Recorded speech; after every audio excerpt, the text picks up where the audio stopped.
Le secret de Maître Cornille. Les lettres de mon moulin d'Alphonse Daudet. Français Mamae, un vieux joueur de fifre qui vient de temps en temps faire la veillée chez moi en buvant du vin cuit, m'a raconté l'autre soir un petit drame de village dont mon moulin a été témoin il y a quelque 20 ans. Le récit du bonhomme m'a touché, et je vais essayer de vous le redire tel que je l'ai entendu. Imaginez-vous pour un moment, cher lecteur, que vous êtes assis devant un pot de vin tout parfumé et que c'est un vieux joueur de fifre qui vous parle. Notre pays, mon beau monsieur, n'a pas toujours été un endroit mort et sans renom comme il est aujourd'hui. Autre-temps, il s'y faisait un grand commerce de meunerie, et 10 lieues à la ronde, les gens des mâts nous apportaient le blé à moudre.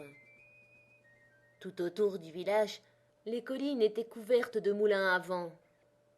De droite et de gauche, on ne voyait que des ailes qui viraient au mistral par-dessus les pins, des ribambelles de petits ânes chargés de sacs, montant et dévalant le long des chemins. Et toute la semaine, c'était plaisir d'entendre sur la hauteur le bruit des fouets, le craquement de la toile et le dia-hu des aides-meuniers. Le dimanche, nous allions au moulin par bande. Là-haut, les meuniers payaient le muscat. Les meunières étaient belles comme des reines, avec leurs fichus de dentelle et leurs croix d'or. Moi, j'apportais mon fifre, et jusqu'à la noire nuit, on dansait des farandoles. Ces moulins-là, voyez-vous, faisaient la joie et la richesse de notre pays. Malheureusement, des Français de Paris eurent l'idée d'établir une minoterie à vapeur sur la route de Tarascon. Tout beau, tout nouveau, les gens prirent l'habitude d'envoyer leur blé aux minotiers, et les pauvres moulins à vent restèrent sans ouvrage. Pendant quelque temps, ils essayèrent de lutter, mais la vapeur fut la plus forte, et l'un après l'autre, ils furent tous obligés de fermer. On ne vit plus venir les petits ânes. Les belles meunières vendirent leurs croix d'or. Plus de muscat, plus de farandole. Le mistral avait beau souffler, les ailes restaient immobiles. Puis un beau jour, la commune fit jeter toutes ses masures à bas, et l'on sema à leur place de la vigne et des oliviers. Pourtant, au milieu de la débâcle, un moulin avait tenu bon et continuait de virer courageusement sur sa butte, à la barbe des minotiers. C'était le moulin de Maître Cornille, celui-là même où nous sommes en train de faire la veillée en ce moment. Maître Cornille était un vieux meunier vivant depuis 60 ans dans la farine et enragé pour son état. L'installation des minoteries l'avait rendu comme fou. Pendant 8 jours, on le vit courir par le village, ameutant le monde autour de lui, et criant de toutes ses forces qu'on voulait empoisonner la Provence avec la farine des minotiers. « N'allez pas là-bas, disait-il. Ces brigands-là, pour faire le pain, se servent de la vapeur qui est une invention du diable, tandis que moi, je travaille avec le Mistral et la Tramontane, qui sont la respiration du bon Dieu. » Et il trouvait comme cela une foule de belles paroles à la louange des moulins à vent, mais personne ne les écoutait. Alors, de mâle rage, le vieux s'enferma dans son moulin et vécut tout seul comme une bête farouche. Il ne voulut pas même garder près de lui sa petite-fille Vivette, une enfant de 15 ans, qui, depuis la mort de ses parents, n'avait plus que son grand-père au monde. La pauvre petite fut obligée de gagner sa vie et de se louer un peu partout dans les mâts, pour la moisson, les magnans ou les olivades. Et pourtant son grand-père avait l'air de bien l'aimer, cet enfant-là. Il lui arrivait souvent de faire ses 4 lieues à pied par le grand soleil pour aller la voir au mât où elle travaillait, et quand il était près d'elle, il passait des heures entières à la regarder en pleurant. Dans le pays, on pensait que le vieux meunier, en renvoyant Vivette, avait agi par avarice, et cela ne lui faisait pas honneur de laisser sa petite-fille ainsi traîner d'une ferme à l'autre, exposée aux brutalités des bails et à toutes les misères des jeunesses en condition. On trouvait très mal aussi qu'un homme du renom de maître Cornille, et qui jusque-là s'était respecté, s'en alla maintenant par les rues comme un vrai bohémien, pieds nus, le bonnet troué, la taillole en lambeaux. Le fait est que le dimanche, lorsque nous le voyions entrer à la messe, nous avions honte pour lui, nous autres les vieux, et Cornille le sentait si bien qu'il n'osait plus venir s'asseoir sur le banc d'œuvre. Toujours il restait au fond de l'église, près du bénitier, avec les pauvres. Dans la vie de maître Cornille, il y avait quelque chose qui n'était pas clair. Depuis longtemps, personne au village ne lui portait plus de blé, et pourtant, les ailes de son moulin allaient toujours leur train comme devant. Le soir, on rencontrait par les chemins le vieux meunier poussant devant lui son âne chargé de gros sacs de farine. « Bonne vêpre, maître Cornille !» lui criaient les paysans. « Ça va donc toujours, la meunerie ?»« Toujours, mes enfants, » répondait le vieux d'un air gaillard. « Dieu merci, ce n'est pas l'ouvrage qui nous manque. » Alors, si on lui demandait d'où diable pouvait venir tant d'ouvrage, il se mettait un doigt sur les lèvres et répondait gravement. « Motus, je travaille pour l'exportation. » Jamais on n'en put tirer davantage. Quant à mettre le nez dans son moulin, il n'y fallait pas songer. La petite Vivette elle-même n'y entrait pas. Lorsqu'on passait devant, on voyait la porte toujours fermée, les grosses ailes toujours en mouvement, le vieil âne broutant le gazon de la plate-forme et un grand chat maigre qui prenait le soleil sur le rebord de la fenêtre et vous regardait d'un air méchant. Tout cela sentait le mystère et faisait beaucoup jaser le monde. Chacun expliquait de sa façon le secret de maître Cornille, mais le bruit général était qu'il y avait dans ce moulin-là encore plus de sacs d'écus que de sacs de farine. À la longue, pourtant, tout se découvrit. Voici comment.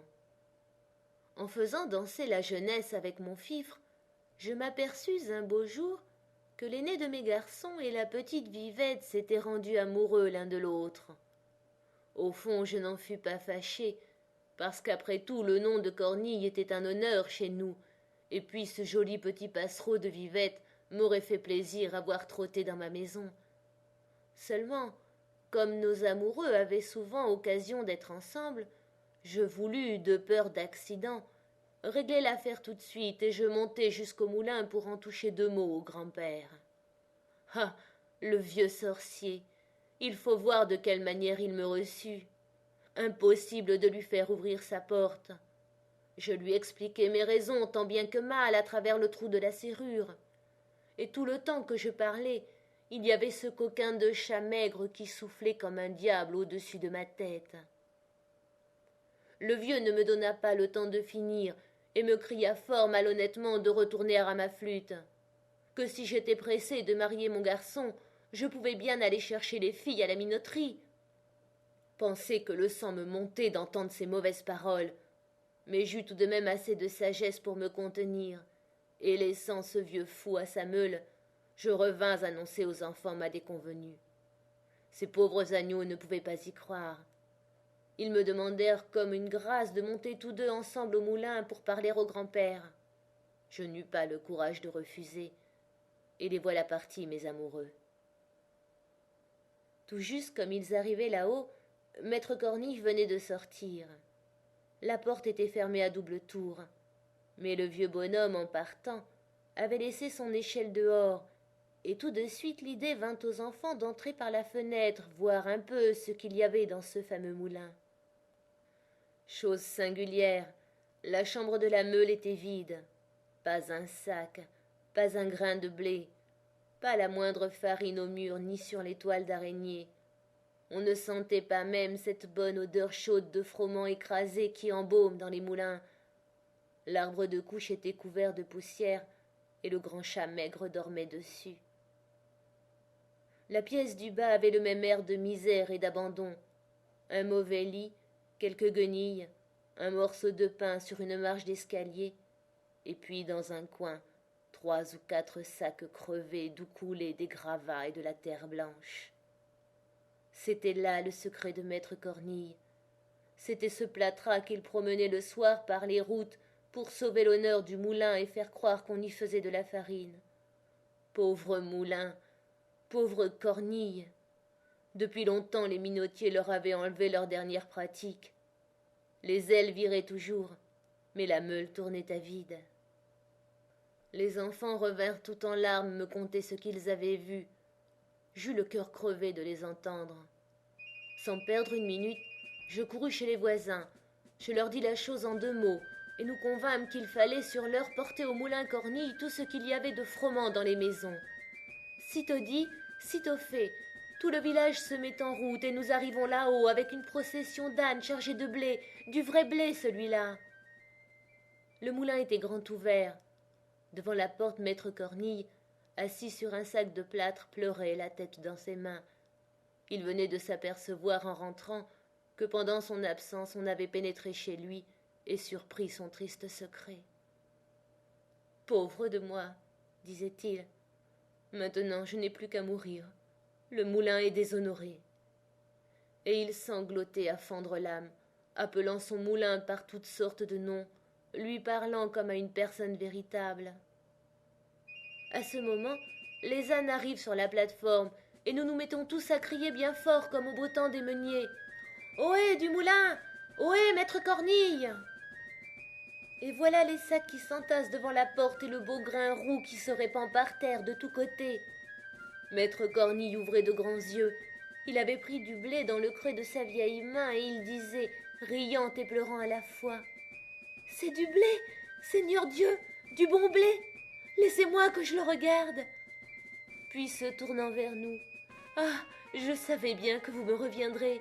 Tous ces minotiers sont des voleurs. » Nous voulions l'emporter en triomphe au village. « Non, non, mes enfants, il faut avant tout que j'aille donner à manger à mon moulin. Pensez donc, il y a si longtemps qu'il ne s'est rien mis sous la dent. » Et nous avions tous les larmes dans les yeux de voir le pauvre vieux se démener de droite et de gauche, éventrant les sacs, surveillant la meule, tandis que le grain s'écrasait et que la fine poussière de froment s'envolait au plafond. C'est une justice à nous rendre. À partir de ce jour-là, jamais nous ne laissâmes le vieux meunier manquer d'ouvrage. Puis un matin, maître Cornille mourut, et les ailes de notre dernier moulin cessèrent de virer, pour toujours cette fois. Cornille mort, personne ne prit sa suite. Que voulez-vous, monsieur? Tout a une fin en ce monde, et il faut croire que le temps des moulins avant était passé, comme celui des coches sur le Rhône, des parlements et des jaquettes à grandes fleurs.